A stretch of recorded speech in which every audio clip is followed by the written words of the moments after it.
Okay, Bismillahirrahmanirrahim. Assalamualaikum warahmatullahi wabarakatuh and a very good morning. Today I will do the labs for Cyberops training, ToT training. Title of the lab is Investigating a Malware Exploit. So to do this lab, I need to use the security onions, which is I need to install inside the VirtualBox, and then inside the security onion there's certain type of application or software that we need to use based on the labs.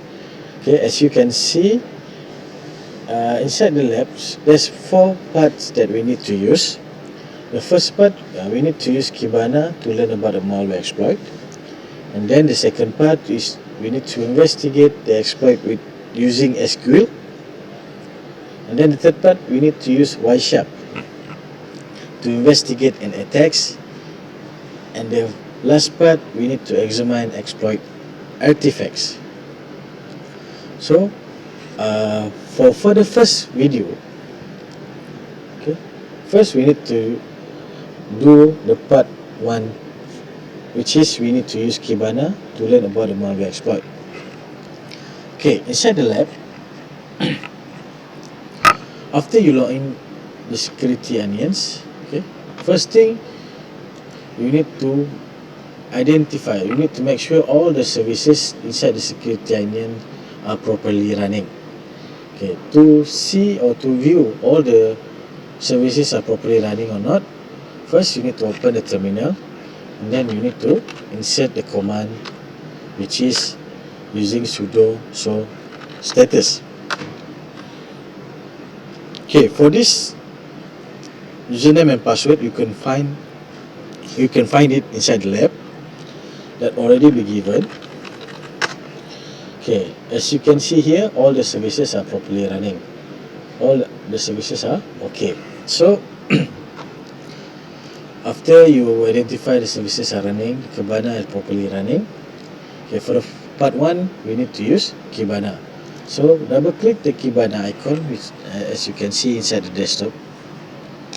For username and password also you can refer inside the lab, already been given.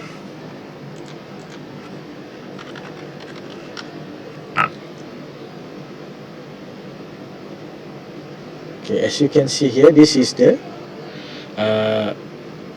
first thing after you log in, you can see the dashboard for Kibana. Okay, this is dashboard for Kibana. You can see there's no total number of logs is 0, and then there's no log count over time. Okay.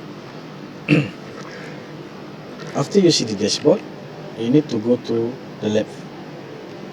So inside the lab, first step, you need to set an absolute time range to narrow focus to log data from January 2017. So to do that, okay, you must go from the dashboard, the top corner, right corner of the dashboard.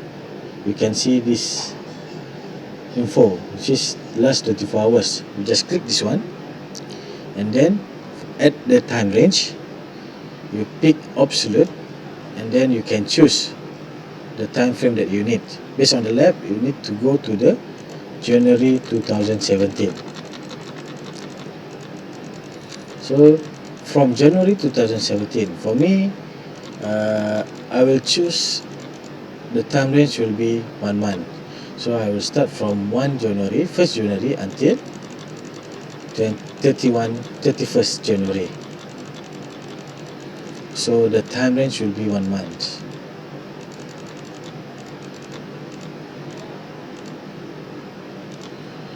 Okay, and then after that, after you set the time range, you can just click go. So they will be loading, and then we will show the result, the total the number of logs that happen on that time range, which is you choose from 1st January 2017 until 31st January 2017, which is 1 month. Okay, as you can see here, total number of log 1910, and then the total log count over time, you can see there's a dot here. But inside the lab you need to expand the graph. So to expand this, you just click, you bring your cursor to this graph, and then you just click and drag the white area so that it can zoom the result. You just click. Just repeat the process until you can find, you can see the detailed graph.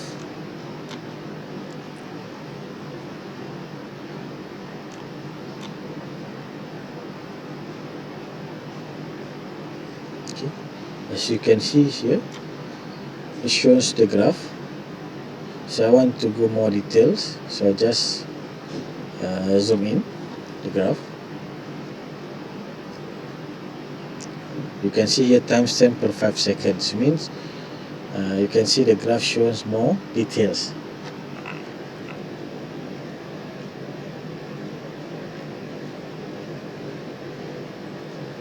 Okay, after narrowing the time range in the main Kibana dashboard, so we need to go to the NIDS here.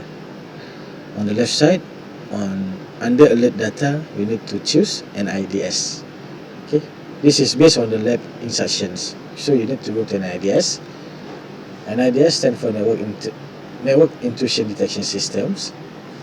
So after you click the NIDS, you can see that's an alert specifically from NIDS only. So this one, an alert from NIDS, number of alert from NIDS, which is 147 alerts, and this is the alert over time graph, timestamp per 5 seconds. You can see here, these events, this alert come from NIDS on what date. You can see up here. It happened on 27 January 2017. On the time frame start from 22:52 p.m. until 22:57 p.m.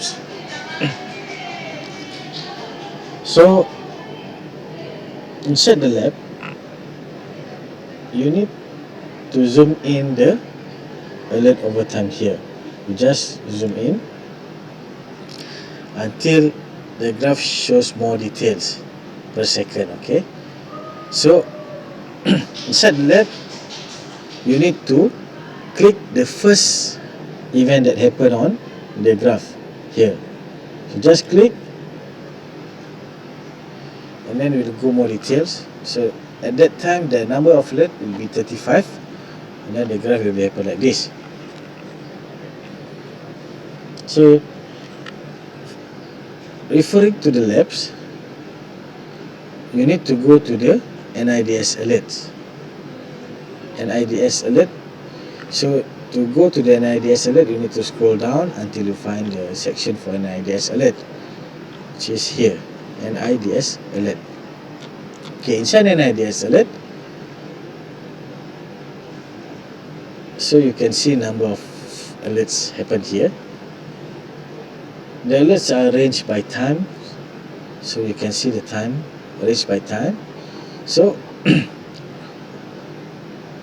you can expand the alerts, so you can see the details information about alerts, what actually happens here. Here you can see the destination IP, resource IP, and furthermore many more. So based on the lab, there's a question for this alert. So the first question is what is the time of the first detected NIDS alert in Kibana? So as you can see here, the time the first detected alert is on 27 January 2017, and time is 22:54 p.m. Okay, this is the first alert that happened. So for the first question, the answer is this. And then for the next question, second question is, what is the source IP address in the alert? Okay, source IP address in the alert. You can find it, although you not expand the alert, you can also find the source IP address from here. Okay, you can see the source IP address, which is 172.172.16.4.1. The source IP address. Okay, 172.16.4.193. Okay, this is the source IP address, the answer for the second question inside the labs. Or if you cannot see there, you can expand the alert and you can see inside this here, the source IP address. This one, this is the address for the source IP. And then the answer for the third question, what is the destination IP address in the alert? Destination IP address. Okay, you can also find here, destination IP address is here, which is 194.87.234.129. Okay, this is the answer for the third question. And then for the fourth questions, what is the destination port in the alerts and what service is this? Okay, destination port, as you can see here, it used port 80. And then as for port 80, usually the services that use port 80 is HTTP services. So the answer for the fourth question is port 80, and the service, what type of services that using port 80, it is HTTP services. And then the next question, what is the classification of the alerts? What is the classification of the alerts? So based on the details that can you see inside here, inside the first activity, first alert, after you expand, the question is asking about the classification of the alerts. You can see here, classification of the alert, it classified as a Trojan activity. So means the answer for the question is classification of the alert is Trojan activity. You can see here. And then the next question is, what is the destination geo country names? Destination geo country name also you can find here inside the details of the alerts. Destination geographic country name is came from Russia. Okay. And then next, you need to go to the web browser. Okay, you need to go to the web browser inside there. Secretarians. So first, after you answer the question, next steps you need to go to the signature info field inside the alert. This is the signature info fields, and then you can see there's an URL. So you need to open this URL so that you can see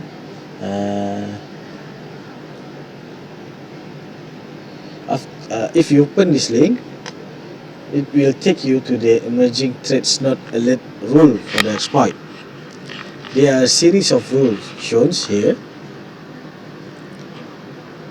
This is because signature can change over time or new and more accurate rules are developed. Okay, the newest rule is at the top of the page. Okay, the newest rule is at the top of the page.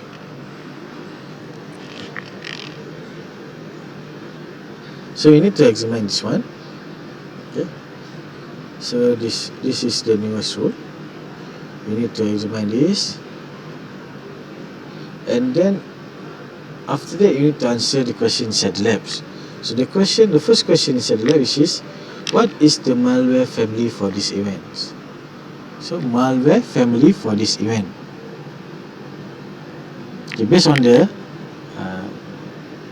signature you can find here, the malware family for this event is this one, malware family event. Current event is malware family, which is using malware exploit kit rig.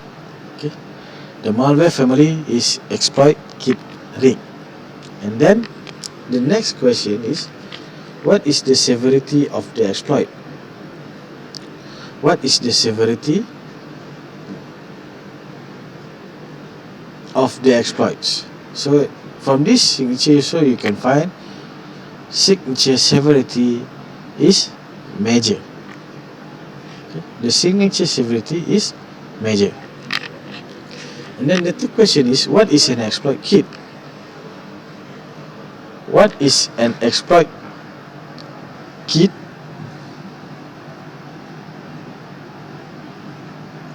Okay.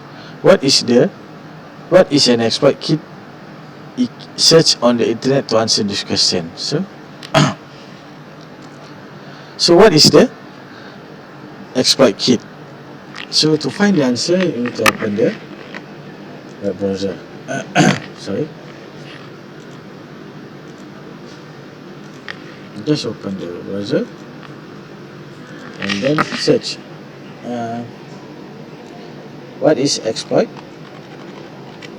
kit?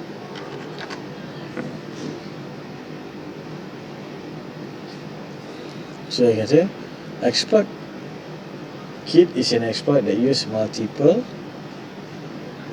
website and redirect to infect a computer with a malware. Okay, so this is the meanings. What actually exploit kit? What is actually exploit kit? Okay? The definition of exploit kit you can find it inside the internet. So exploit kit frequently use what is called a drive-by attack to begin the attack campaign. In a drive-by attack, a user will visit a website that should be considered safe. However, threat actors find ways to compromise legitimate websites by finding vulnerabilities on the web servers that host them. The vulnerabilities allow threat actors to insert their own malicious code into the HTML of a web page. The code is frequently inserted into an iframe. Iframes permit content from different websites to display in the same web page. Threat actors will frequently create an invisible iframe that connects to the browser to a malicious website. The HTML from the website that is loaded into the browser often contains a JavaScript that will send the browser to yet another malicious website or download malware into the computer. So okay, inside this, go back to the emerging threats. Okay, after you see this one, that's done with the signature. So we go back to the Kibana. Okay, inside the details about the alerts, based on the lab, you need to go to the alert ID. So you need to find the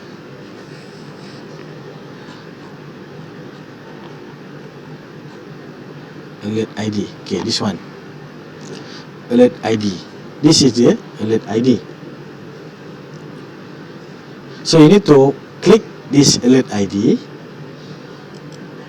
so that you can pivot to CapMe to inspect the transcript of the events. So you can shows it will open the CapMe and then you can see what actually happened at that time. You can see the alerts, the transcript of the events. Okay, based on this you can see the transcript of the event, what actually happens.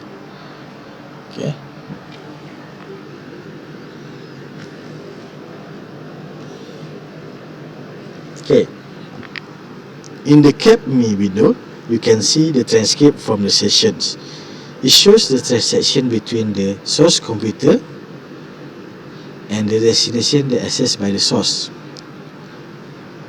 This one, source and destinations. Source is in blue color and the destination is in red color. A lot of valuable information, including a link to the pcap file that is related to this alert, is available in the transcript. Okay, pcap file is this one. .pcap picket file. So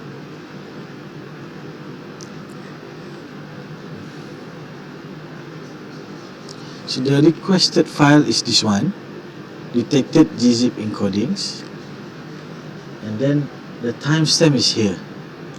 This is actually happened when it happened. Okay. So this one is the get request from the server, request for the file. Okay, and then it's referring to what website? This one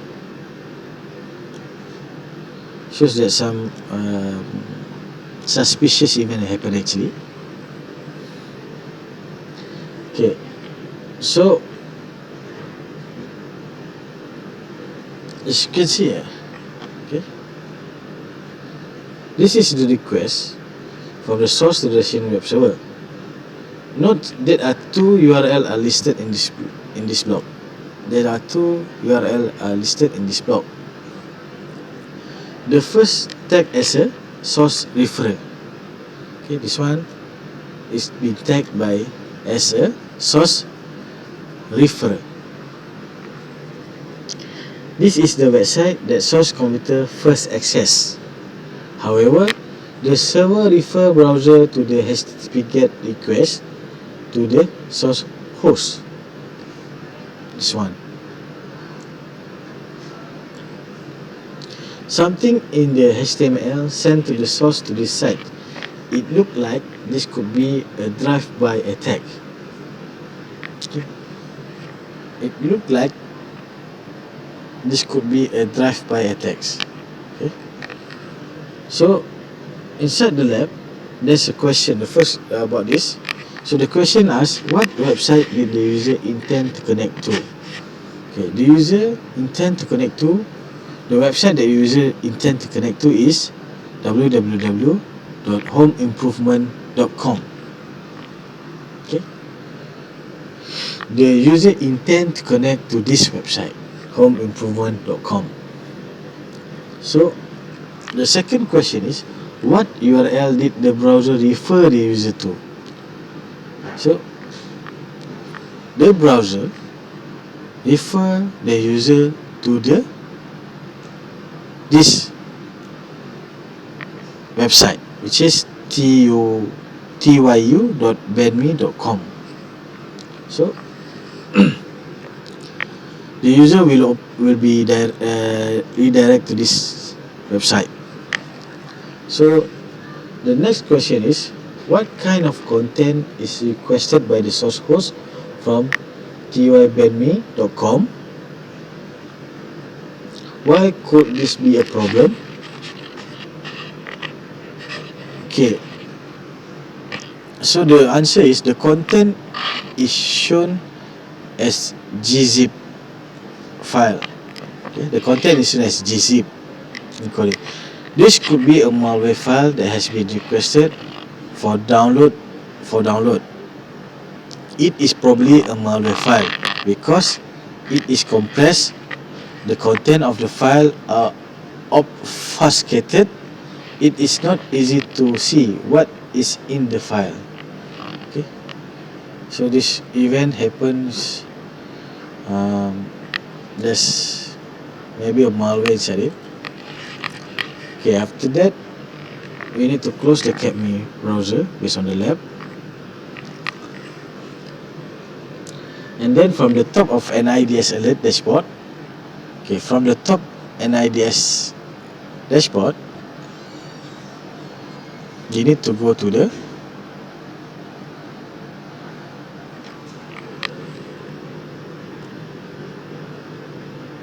HTTP. Okay.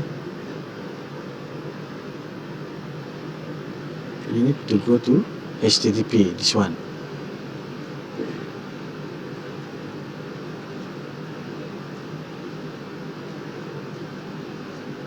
Sorry, the alert. Okay, for this, the alert. Okay, you need to go to the HTTP. Sorry.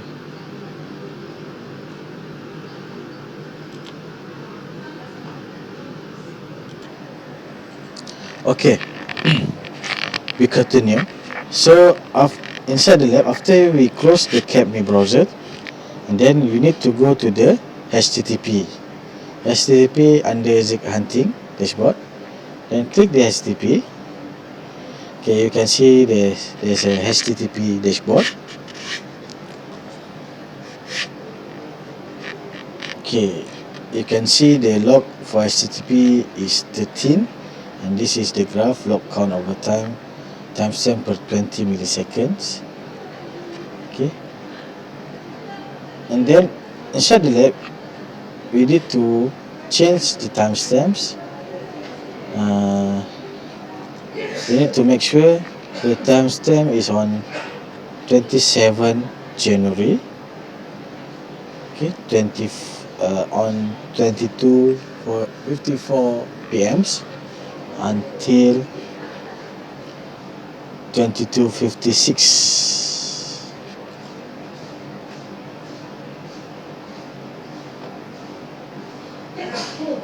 (22:54:30) need to change it, and then 22:56 p.m. Okay, and then you need you can see after you change the timestamp, you can see the logs has been changed to 48, and then the graph has been happen like this. Okay, after that you need to scroll down the HTTP dashboard, and then we need to answer the questions inside the labs.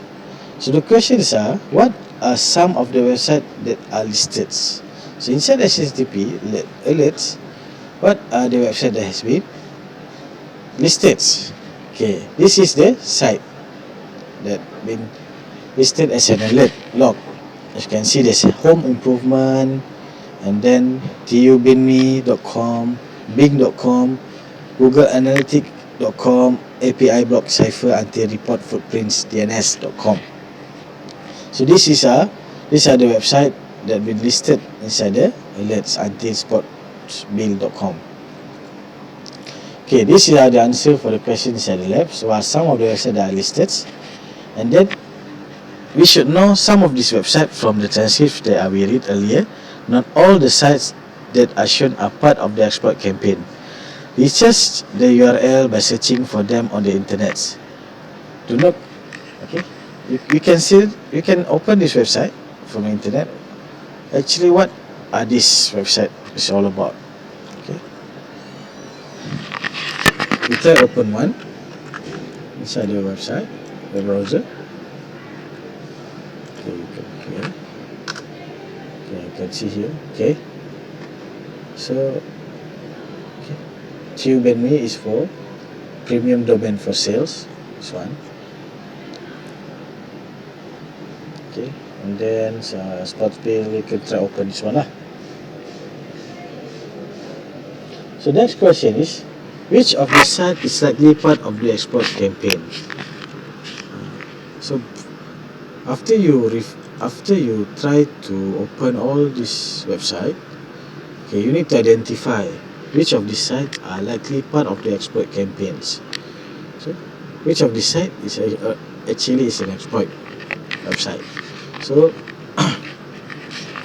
you can see here, for example, tubinme.com also one of the exploit, and then this one also the exploit website that has been used. So this one has also been blocked by the our firewall network. Okay, already been blocked. Okay, so next, what are the HTTP MIME types listed in the tech cloud? What are the HTTP MIME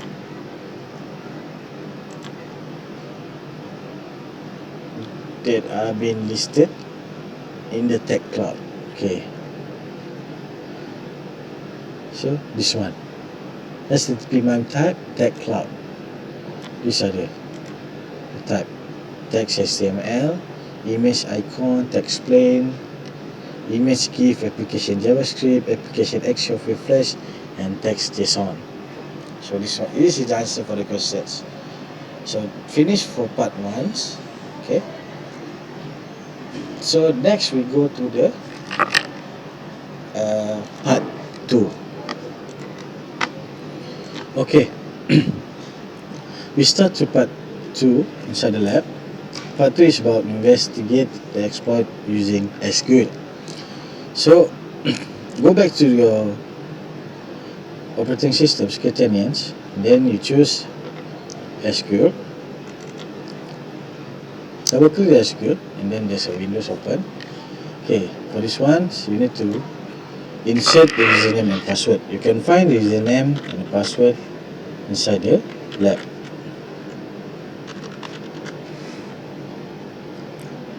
Okay, expand the window. First thing, you need to start all the services inside the SQL. Just select all and then start SQL.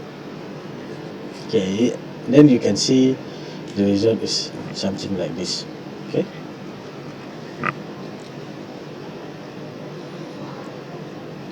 Okay, and then based on the lab, you need to locate the group of alerts from January 27th, 2017. So you need to locate the alert from 27th January 2017. Means inside the Windows, the dashboard for SQL, you can see the first alert is start from 27th January 2017. This is the alert, the first alert. Okay, and then you need to select the alert ID is 5.2, which is this one. The alert ID is 5.2. So the first alert is the alerts that you need to teach, which is the event message is ET current event evil directory leading to July 2012. Okay, so according to the idea signature rule, which malware family trigger, so the first questions for this SQL inside the lab, okay, the first question is according to the idea signature rule, which malware family triggered this alert? So which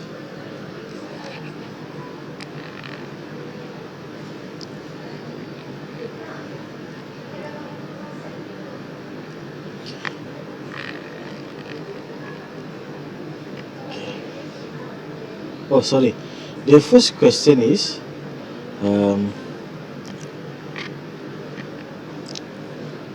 what are the timestamp for the first and the last of the alert that occur with about the second of each other?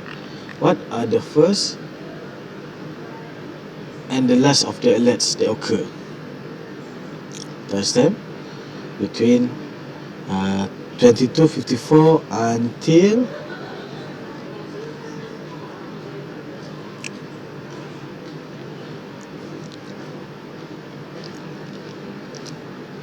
22:55, 28 seconds. This is the alert that start from okay. Continue. So from here you can see the timestamp for the alerts is happens within 1 second, okay? Within a second. So no, it happens less than 1 minute. Okay, from here to here, it's happened less than 1 minute. Okay, so so you need to choose based on the lab again. So we need to choose the alerts ID, which is 5.2. Seconds. The first alerts, and then from the first alerts you need to answer the questions. So the question is asking, according to the IDS signature rule, which malware family triggered these alerts. So based on these alerts, IDS signature rules, which malware family triggered these alerts? So which family triggered this alert?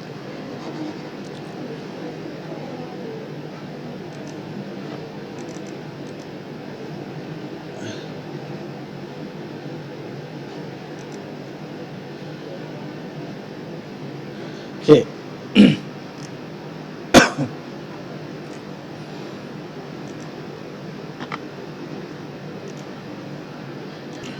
Okay, we continue. Okay, for the second question, it's asking about the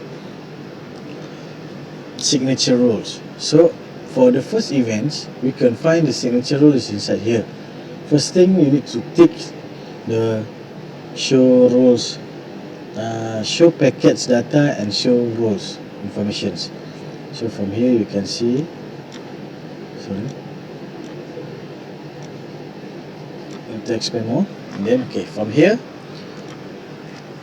you need to find the signature rules, which malware family triggered these alerts. So as you can see here, after you see the rules, inside the rules you can see the malware family. Okay, here. Okay, the malware family is using sudo dark each. Okay, malware family sudo dark each. This is the answer for the questions for B. And then for C, maximize the SQL window and size the event message. Okay, this one.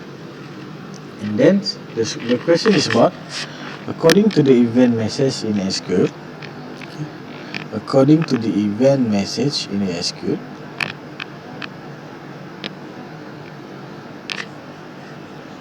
just maximize it. Event message, we try to maximize the event message.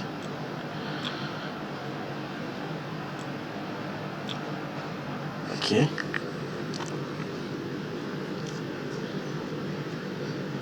According to the event message in SQL, what exploit kit is involved in these attacks? Okay. So what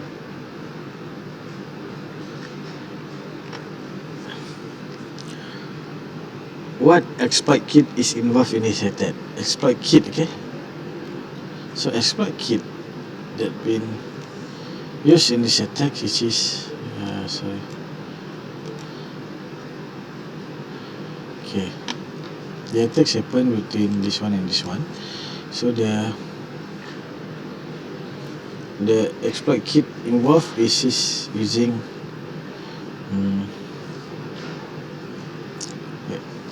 let me find it first.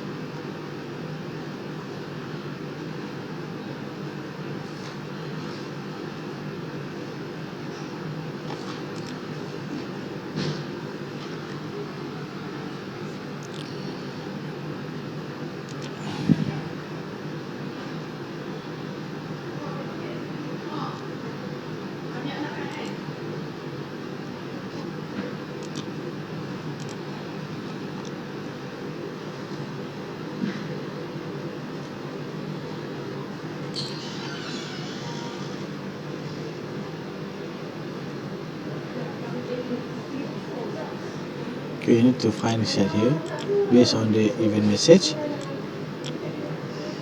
You can see, okay, so you use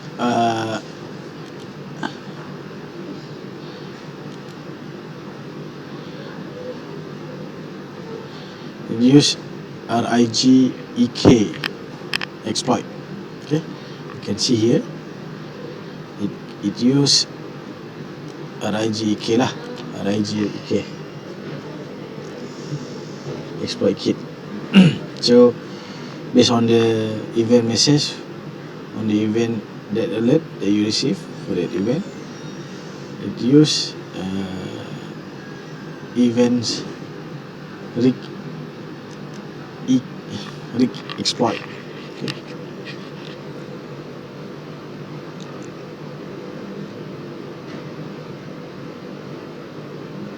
Exploit kit rig. Okay, use exploit rig kit. You can see here. Alright.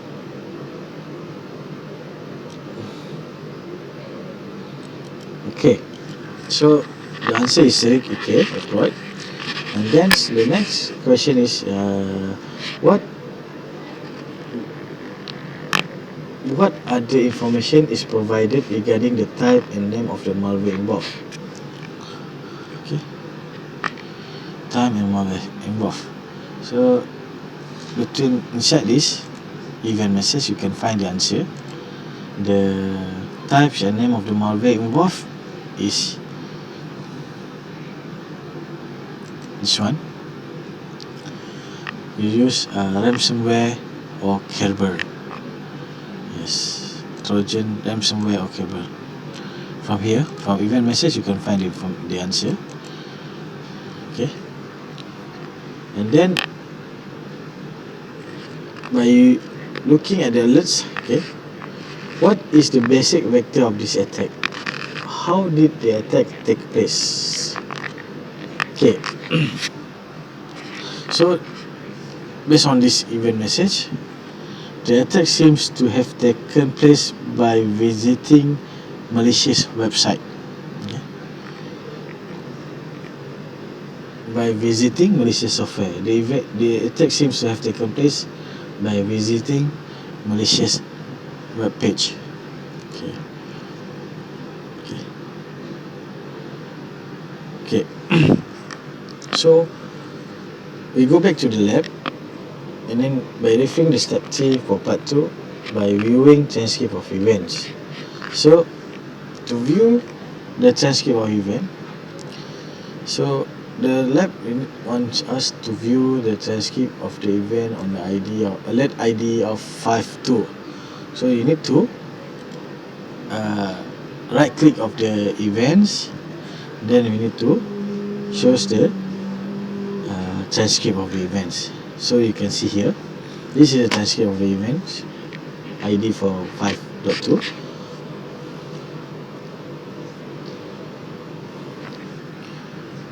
Okay, you can see the source IP, the destination IP, port, source and destination port, and then you can see the source get, source referrer using bing.com. Okay, the source want to go to home improvement, destination. Okay, you can see this is the transcript of the events. So based on the lab, there's a questions for this one. So the labs ask is, what are the referrer and host website that are involved in the first SRV events? What are the referrer and host websites? Okay, so the referrer and the source websites, as you can see from this transcript, the user issue a search on a Bing. Okay, the user issue a search from a Bing using bing.com to go to the home by using term of home improvement remodeling your kitchen. Okay, and then the user click the website remodeling.com, and then they visit the websites. Okay, this is the events happen. This one. Okay. So they click and then goes to the destinations. Okay, and then inside the lab, we need to see the transcript for this alert ID, which is 5.24. the source IP address,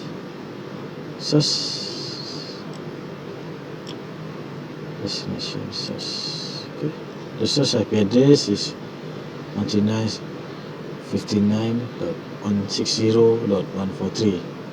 Okay, and then the current event message is it current visitor.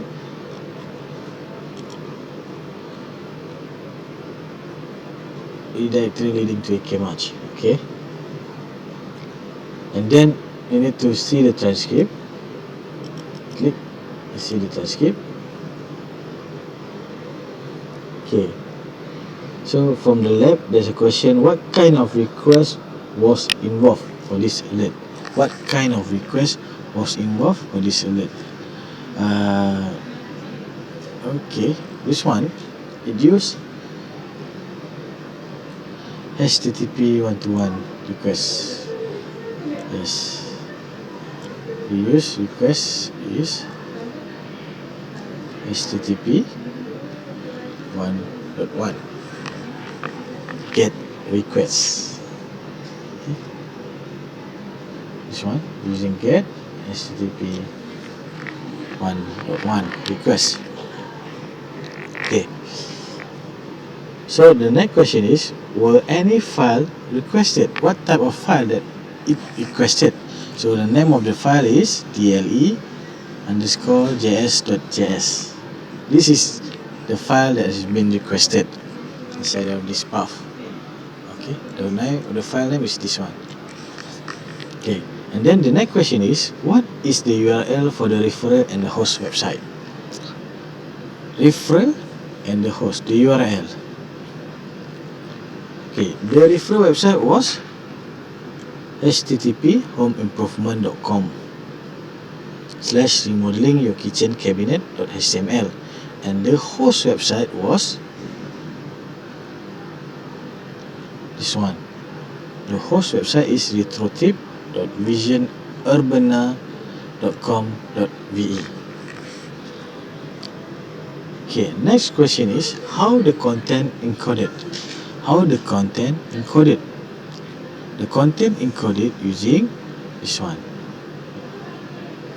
gzip. Says accept encoding using gzip. Okay, so let's answer. We already answered the question inside the lab for part 2 section C, and then we go to for the section D. Okay, and then we need to see the alert for ID 5.25.25. okay, and then we need to open the transcript. Okay, according to this information, we need to answer the question inside the lab. So the question is, how many requests and response were involved in this alert? How many requests and response were involved in this alert? Okay, how many requests and response? Request and response.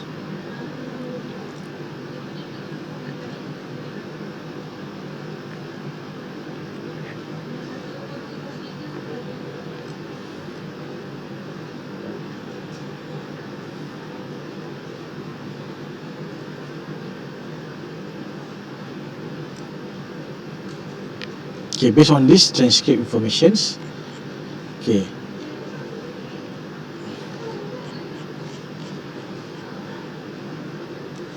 you can go through one to one.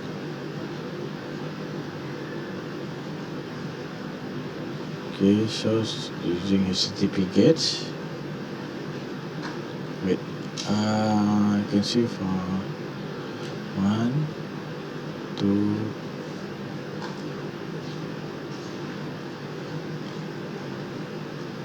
3. Okay, you can see here from these transcripts, there's a text in blue color and red color. Okay, from here you can type number of requests that have been shown inside the transcript is 3, and then the number of responses also 3. Okay, and then what was the first request? The next question is, what was the first request? So the first request is this one, get eval deal until this one. Okay, this is the first request. Okay, and then the next question is, who was the referrer? So the referrer is this one. For the first request, the referrer is this one, homeimprovement.com/remodeling your kitchen's cabinet.html. And then who was the host server requested to? For the first event, the first request is the host URL is tyu.bandme.com. And then the next question is, was the response encoded? Was the response encoded? Yes, it was encoded using gzip. And then what was the second request? The second request is this one, using post until this one. This is the second request.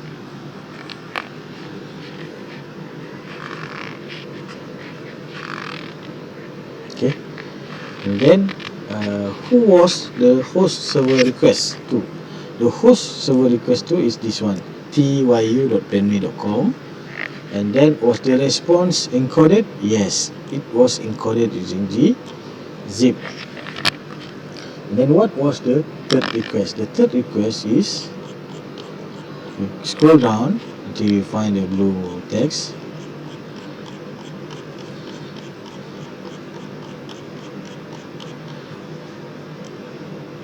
Okay, the third request is this one, using get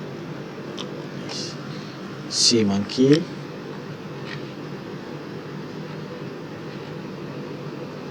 Okay, and then who was the referrer? The referrer is also using this one. It open to tyu.bandme.com. This is the referrer for the third request. Okay, and then the next question is, what was the content type of the third response? The content type of the third response. Content type. Okay. Okay, the content type for the third request. Third response. Okay, the content type for the third response. Response is in the text inside. The text in red color.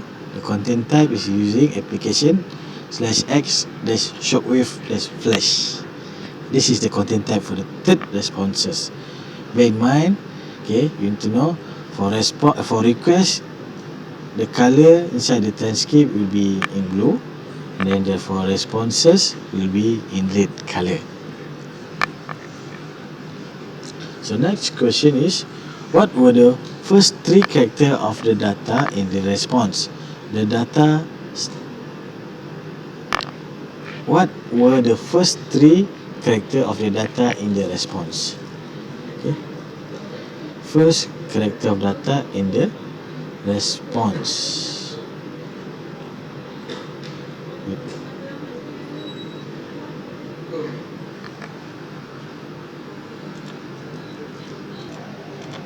Okay. What were the first 3 characters of the data in the response? For the third response, the first character of the data is this one, CWS. This is the first 3 character of data inside the responses. Okay, and then the next question is, what type of file was downloaded?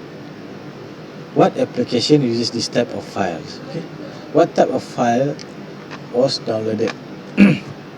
So the content types using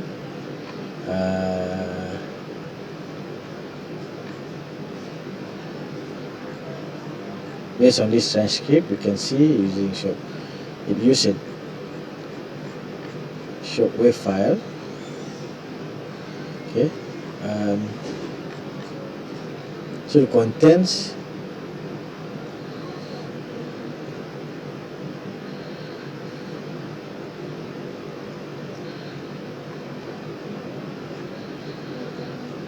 Okay. The type of file was downloaded is SWF based on this time. SWF file that been used by Adobe Flash. It's used by Adobe Flash.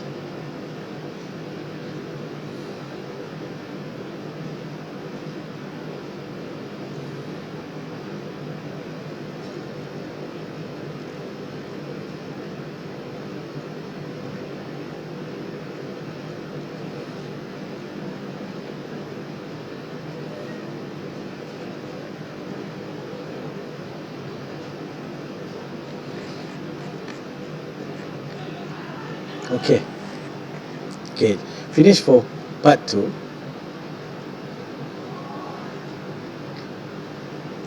And then, sorry, we need to continue for part 2.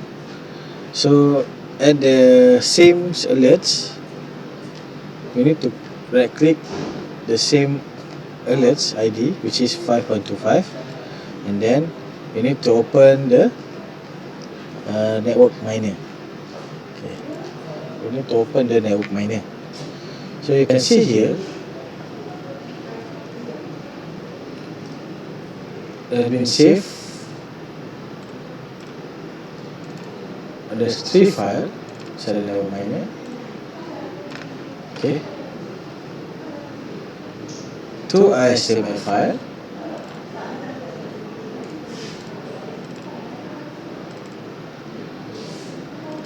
okay, this one. 2 is HTML file, and 1 is SWF file. Okay. Okay. From here you can see what type of information has been downloaded from tyubeni.com. There's 2 HTML file and 1 SWF file. Okay, alright. Done for part 2. Okay. So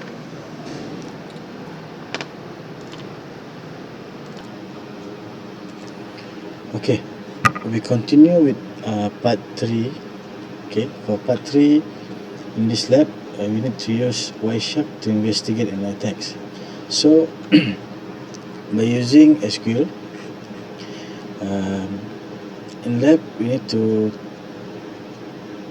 choose an alert ID 5.2, and then for this ID we just click and right click, and then we open the Wireshark. Okay, after Wireshark's been shown, okay, for Wiresharks, if your time is not showing any timestamps, so first you can go to view and then go to time display, and then choose for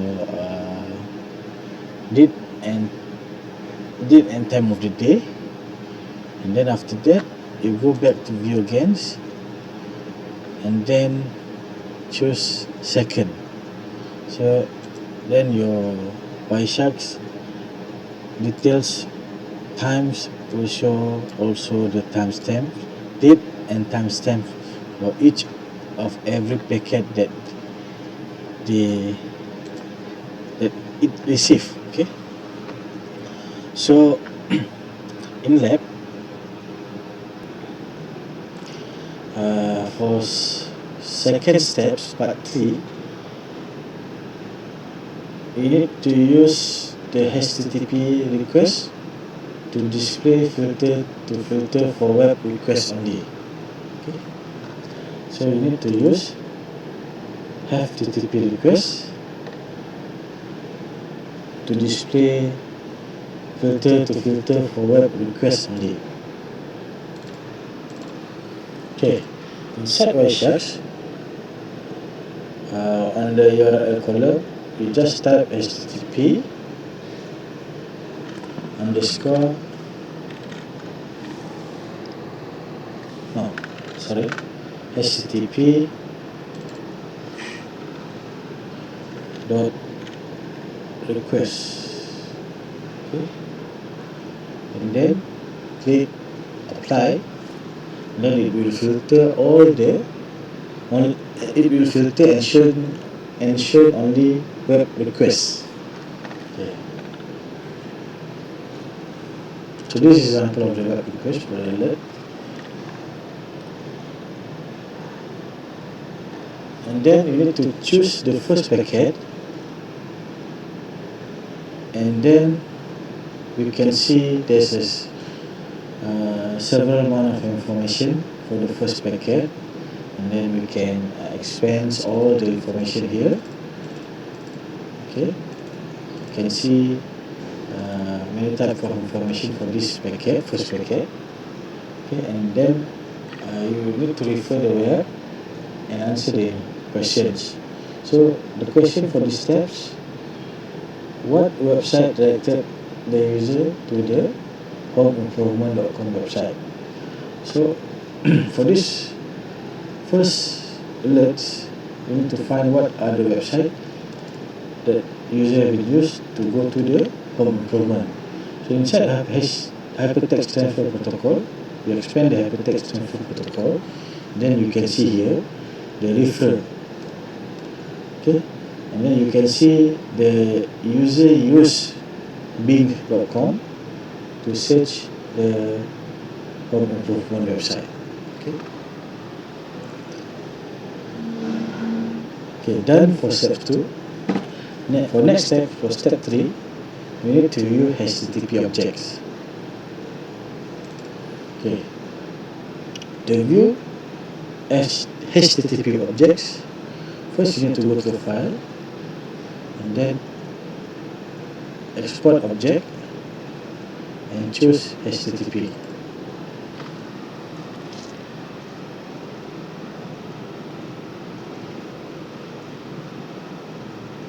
So inside this HTTP object list, you can see there's certain file name, there's 3 file name. Okay, the HTML. Okay, so you need to choose the remodeling and save it to the home folder.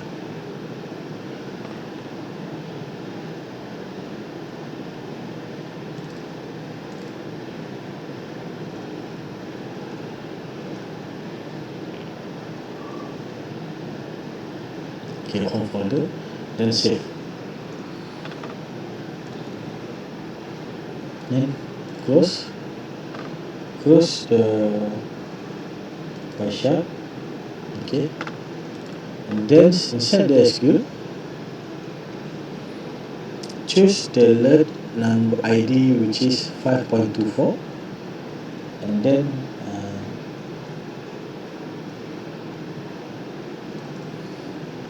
open the Wireshark for this ID alert.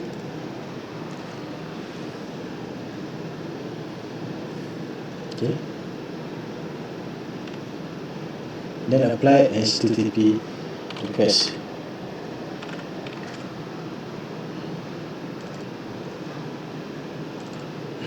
Okay, you can see there's one in this. Actually, okay.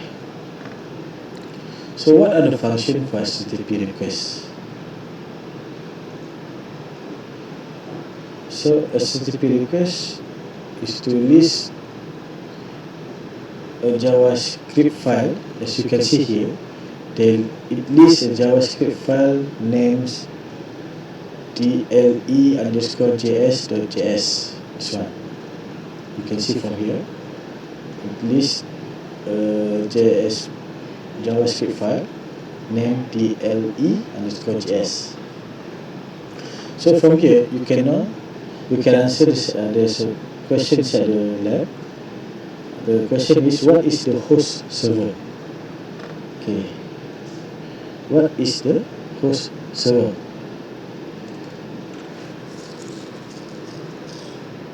Okay, you can find the information under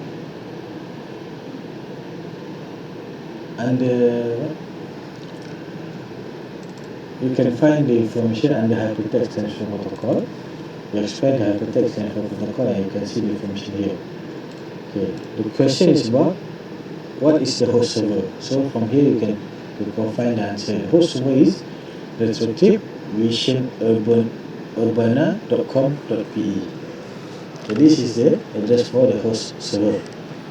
Okay, and then next steps, follow the labs. You need to go to file, and then you need to export the objects HTTP. Okay, you can find the file and then save the file to the home address, home directory, and save.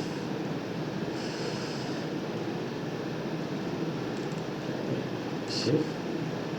Yes. Okay, already been saved. And then close the file share.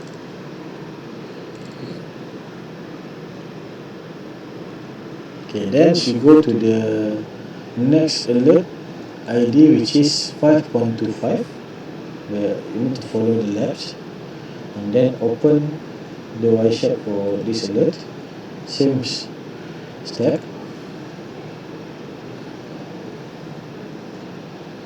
And then you need to apply the HTTP request.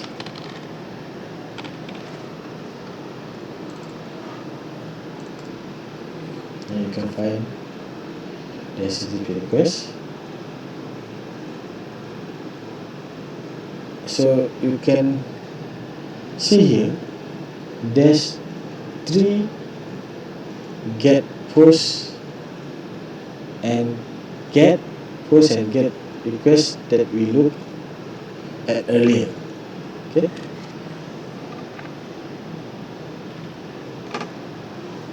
With the first packet, we choose the first packet, and then we need to expand the hypertext transfer protocol, and then we need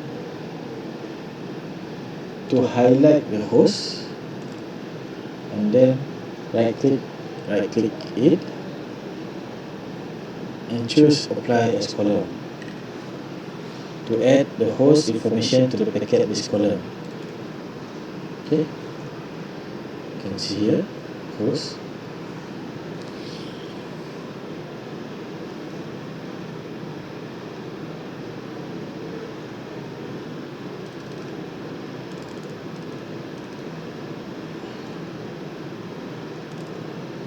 Okay.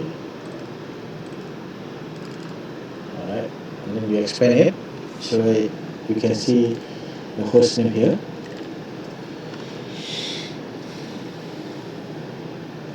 And then for step number 4, we need to create a hash for an exported malware file. We know that the user intended to access www.homeimprovement.com, but the site referred the user to other sites. Eventually, files were downloaded to the host from malware sites. Okay, we will access the file that we have downloaded and submitted the file hash to virus total to verify that the malicious file was downloaded. So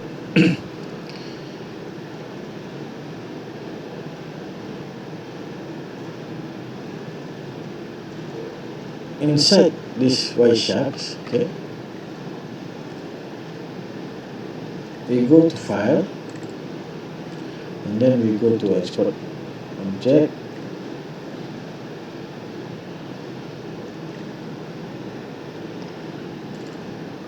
go to HTTP.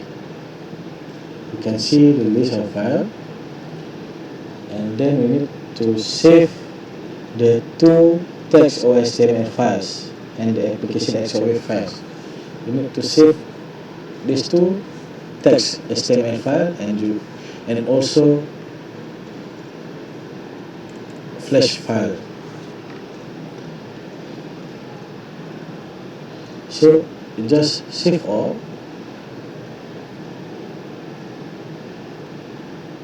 to the home directory, and then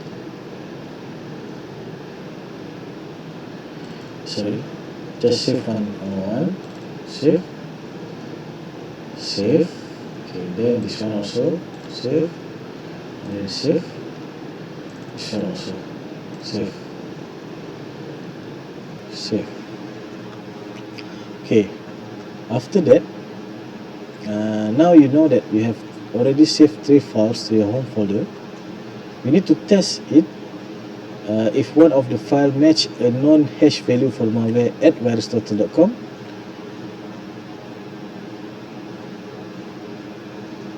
So we need to make sure that the file is we need to check first the file that we already downloaded before with virustotal.com. Okay, close this one.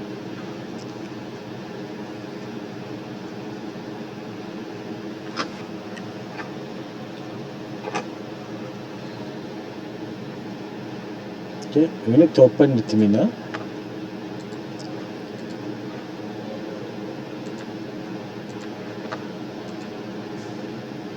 Okay, and then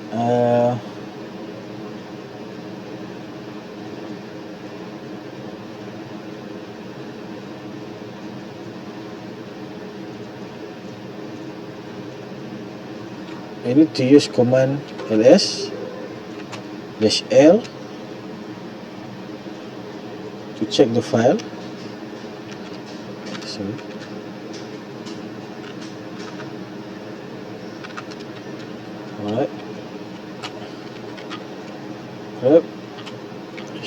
Alright, cmonkey.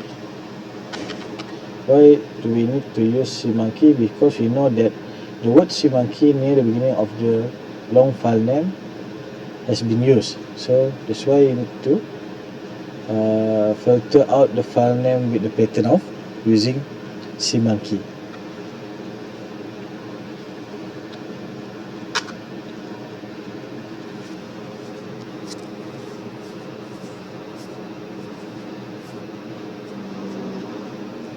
Okay, this is the result after we insert the command.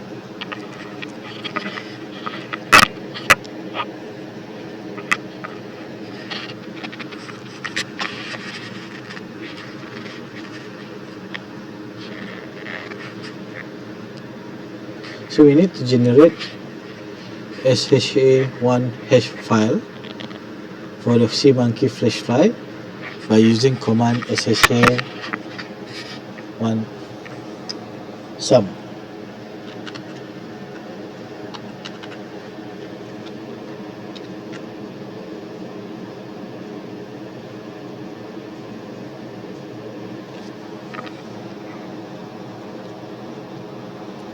Followed by file name. Start from this one.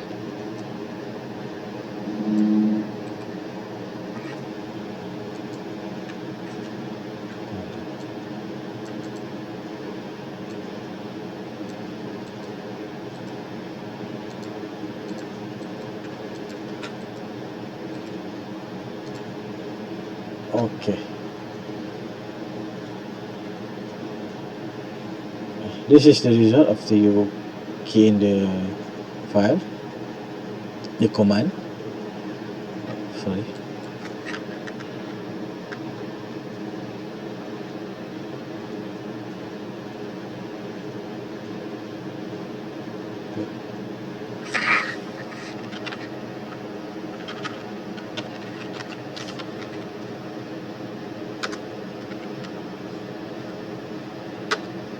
Alright, and then using this way and some.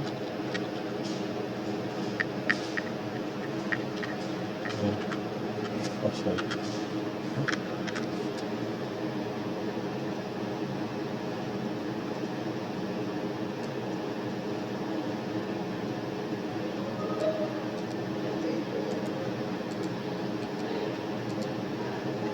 Okay.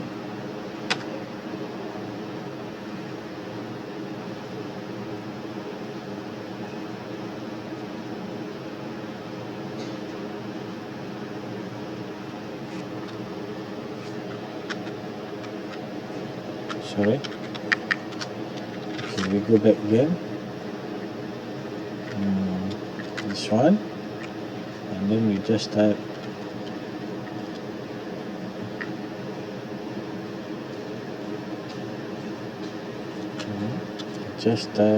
this one 3 FP then step,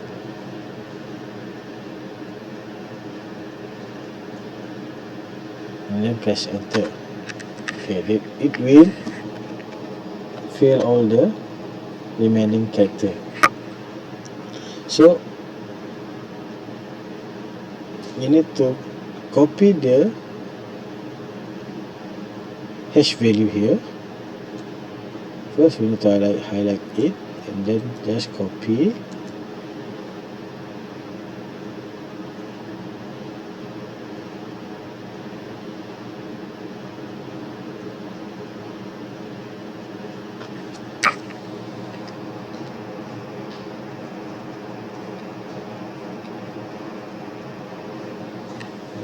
Just copy the hash number here, and then go to SGIL, right click the alert ID number 5.25 here, and select network miner.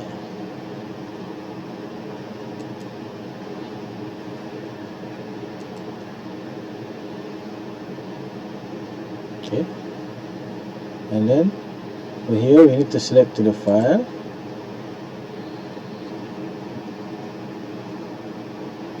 so you need to right click your file, SWF file, the flash file,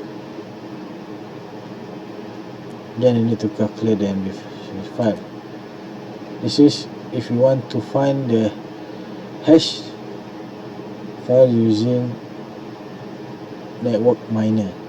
So you can see here the information also we can get by using network miner, same with what we do inside the terminal. Okay, right, this is another step how can we find the hash number lah, by using network miner. Okay, next we need to open the web browser and go to Virus ToT website, and then you need to click the search file, okay, and put the hash number here,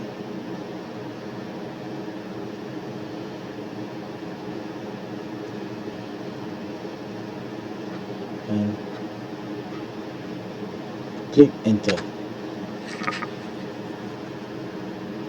So it will show the information that can be inside the alerts. So you need to investigate the detections and detail steps. So you need to review detections and detail step here. So you need to try to read. You can find any information here. So from here, these two tabs, detection and details, you can answer the question inside the labs. So for the first questions, what did Virus ToT tell you about these files? So what did Virus ToT tell you about this file? So based on for my understandings,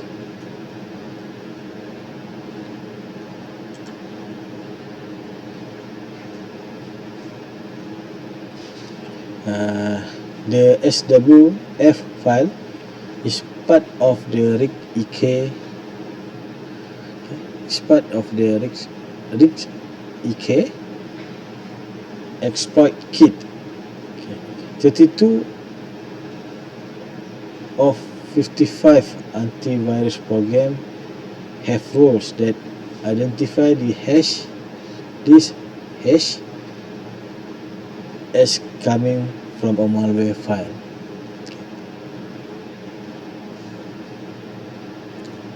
Initial score is 85.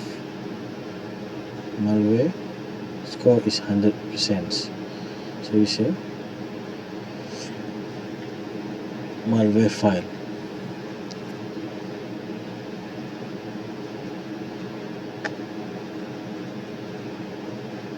The score is 35.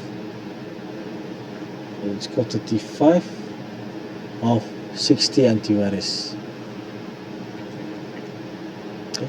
Not 32 over 55, but 35 over 60. And then you need to close the browser, open back the SQL, and you need to choose the alert ID, which is its ID is 5.37.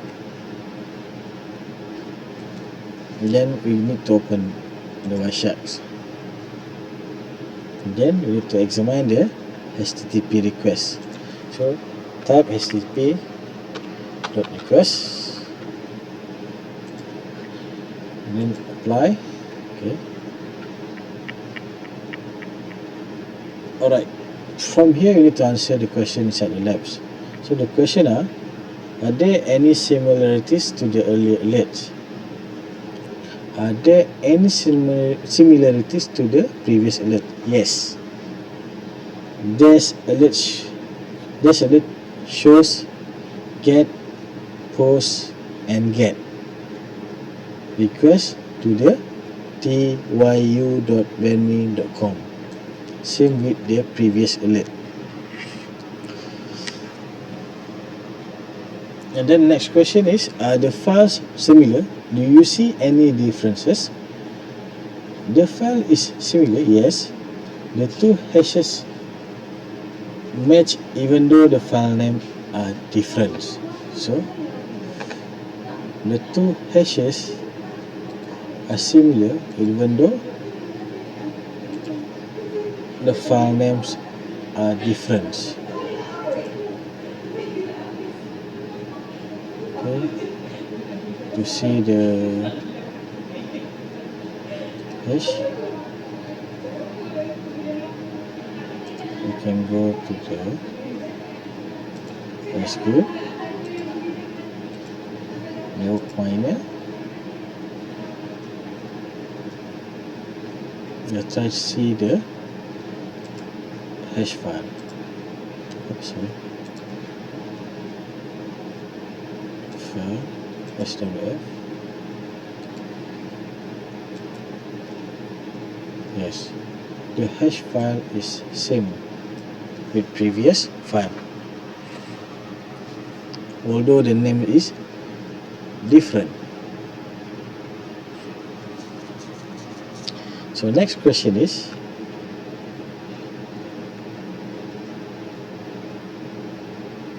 is this the same malware that was downloaded in the previous HTTP sessions? Yeah. Sorry. The question is, why do they seems to be post-infections? So we need to open the SQL and then try to go to the last four alert. Okay.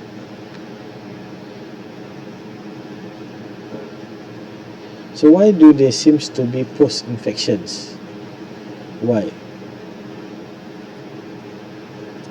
So these four last alerts only concerns communication with the malware server. Okay.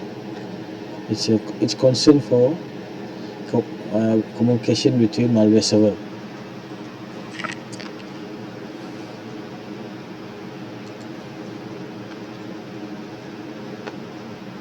There's no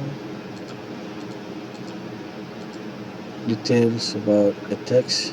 They just communication concerns to malware server.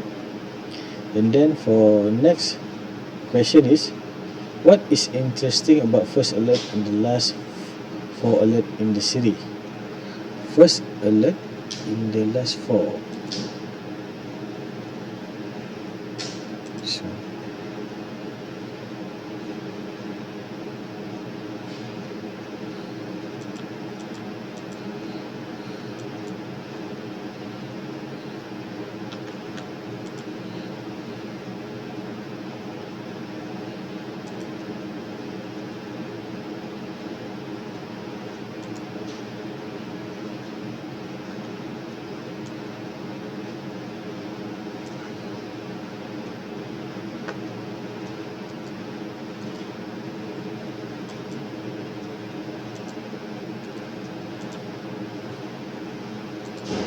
okay, you can see here it just send a UDP code to a ransomware check-in server.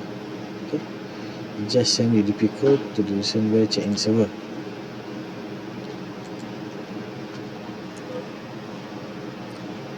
Okay, next is we need to go to the virus total, virustotal.com. Okay,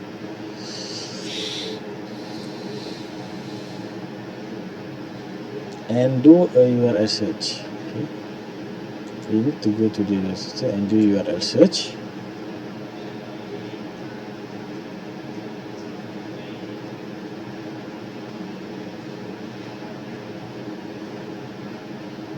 And then we need to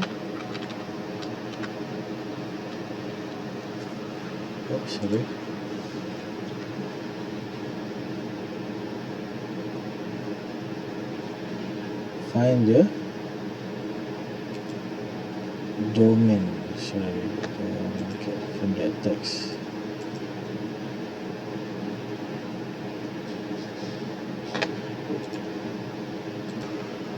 Okay, we go back to the 4 last alerts, series of alerts about the malware attacks.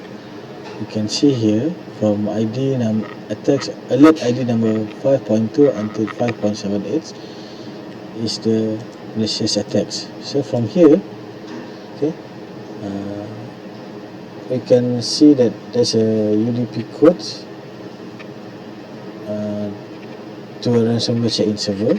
Okay, from here also we can see there's a DNS request that initiate to from localhost. So and then use the top domain does not look like a valid domain name. So from here, for question numbers, we need to open the virus total and then search the URLs about the links that has .top inside there. Skip here is the host address. Okay, from here you just copy and go to virus total and search the URL. Okay, so then here you can see, so what are the results? It is a malicious domain that still has triggered a alert. Okay, so this is the malicious domain. You can see here this is very suspicious and this is a malicious. Malware call home. Okay, you can see the information about this malicious server. Okay, so last step is we need to analyze the last alert for this series of attacks, which is ID 5.78.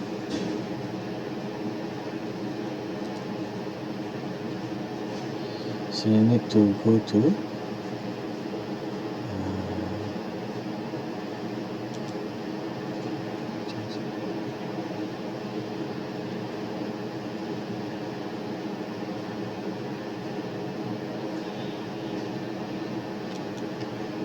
Go to here, sharp, find HTTP, refresh, HTTP, apply, and then try to go to the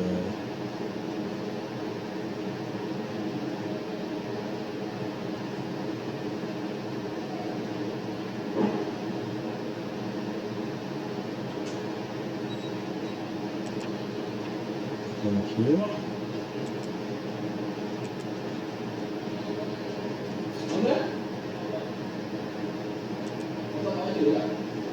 So any file that we can go to.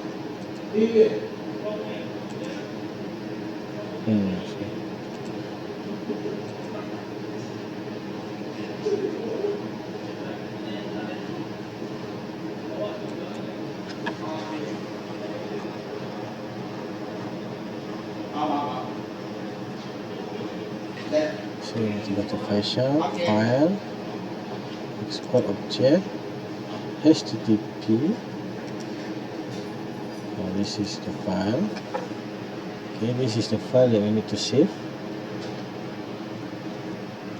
So there's a file, and its name is file name is start from EE7E AD39. So it's the file that you need to save. You need to save it inside our home directory. Okay, and already saved. Just close the Wi-Fi. So done, finished for lab part 3 using SQL. Okay, next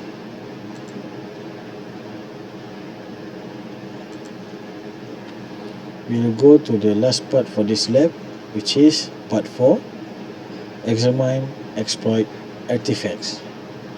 So in this, for part 4, we will examine some of the documents that we has already exported inside our home directory. Okay, this one, all the file we will examine.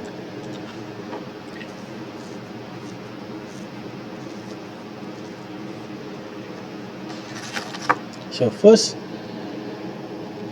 we will examine the file named remodeling your kitchen cabinet.html.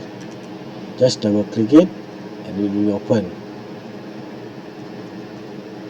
Then we show the something like this. Sorry, we just open. We need to open it using any text editor. We just edit. Okay, this is the file.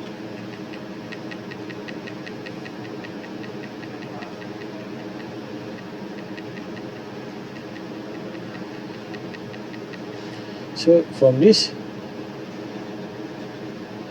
text or this code, you can find information about exploiting. So there's two places that we use for exploiting. First, we can find here inside the head.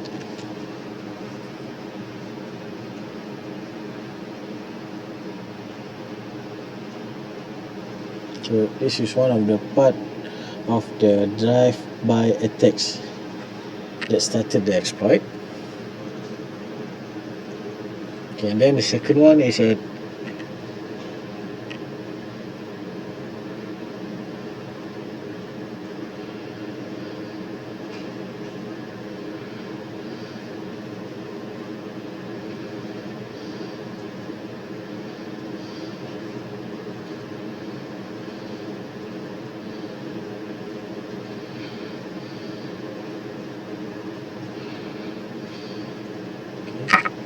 this one here, and second one is let me go through first the code.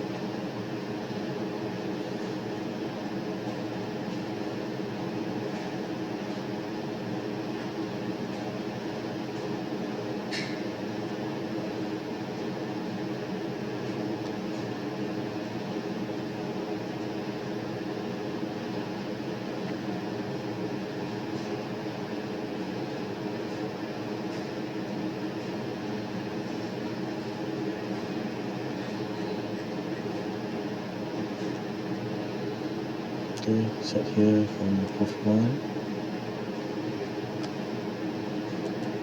This one. And another one is inside here, body part.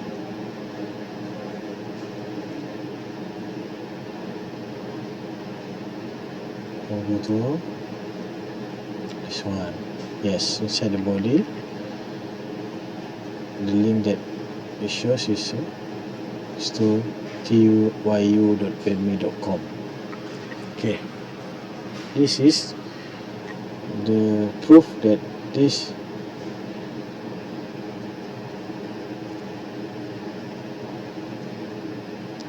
web page are part of the drive-by attacks.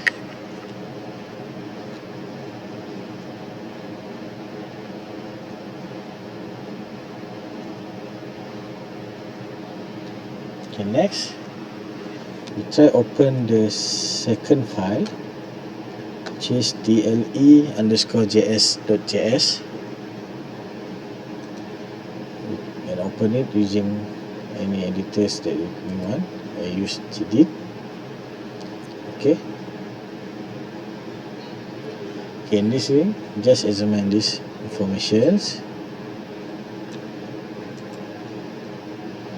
Shows that it goes to same source of a site, which is tyu.bedme.com. So inside the lab, what does the file do? So from this command, we know that this is JavaScript document. It will write the contents to the web page by creating an iframe that takes the user to a URL at tyu.bedme.com. Yes. So how does the code in the JavaScript file attempt to avoid detections? So how? It will by splitting the end of iframe text into two pieces. Iframe text into two pieces. This is the command.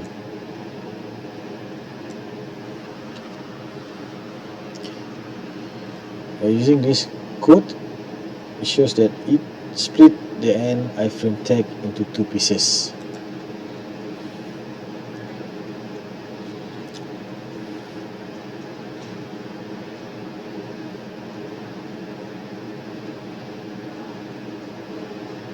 Okay, then we need to open a file named Vivaldi using any text editor. I choose Gedit.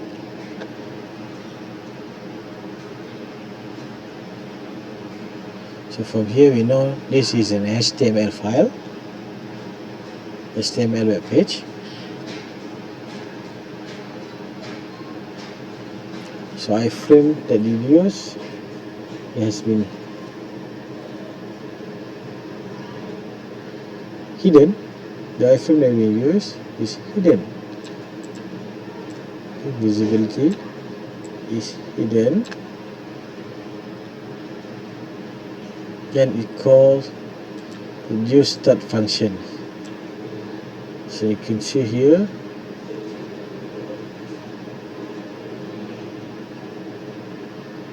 by using start functions. Okay.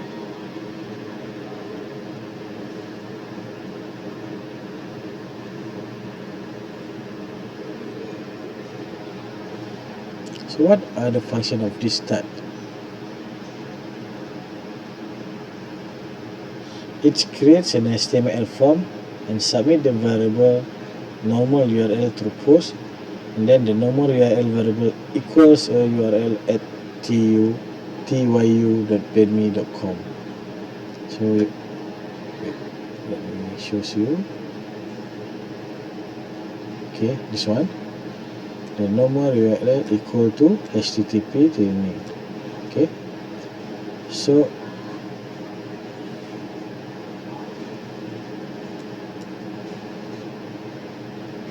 using normal URL.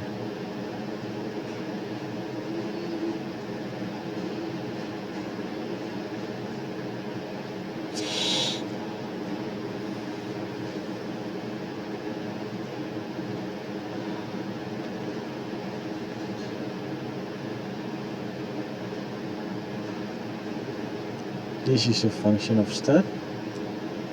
Okay, it's true, and we will go to the normal URL. Normal URL, the value for normal URL is this one. Okay.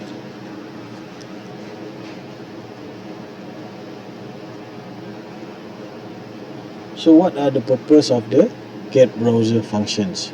So what are the purpose of get browser function? This one. So get browser functions determines the types of browser that the web page is displayed in. Okay. The type of web browser that can be displayed in, either using Edge,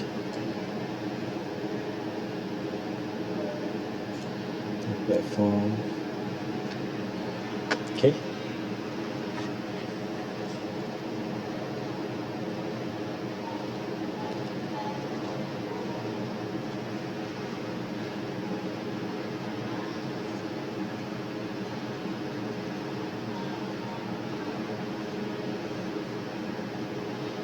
Alright, that's all for step 4. So next we will try to answer the question inside the reflection site inside the lab. We need to complete the table informations. Okay, so we need to use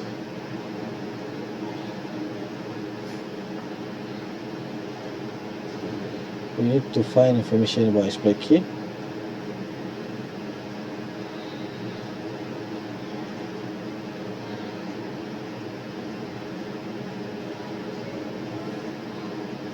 So Bing is essential. So you can use all the information using IDEA SQL.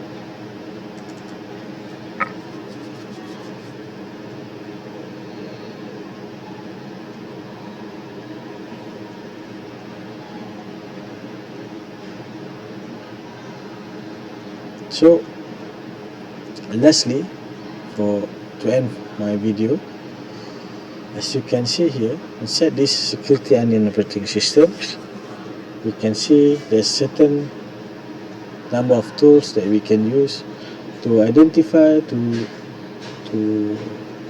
analyze, and to find any types of attacks that has been happened to our systems.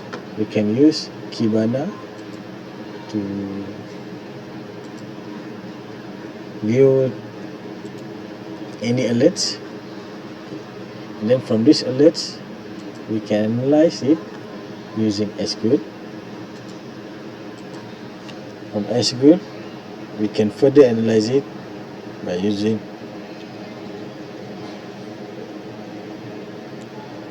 Wiresharks or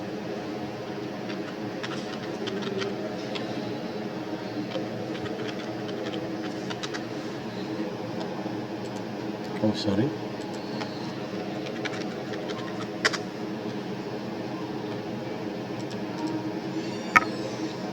Okay, from here we can see the alerts, and then we can analyze it one by one using, and then we use transcript on the miner, and then from there we can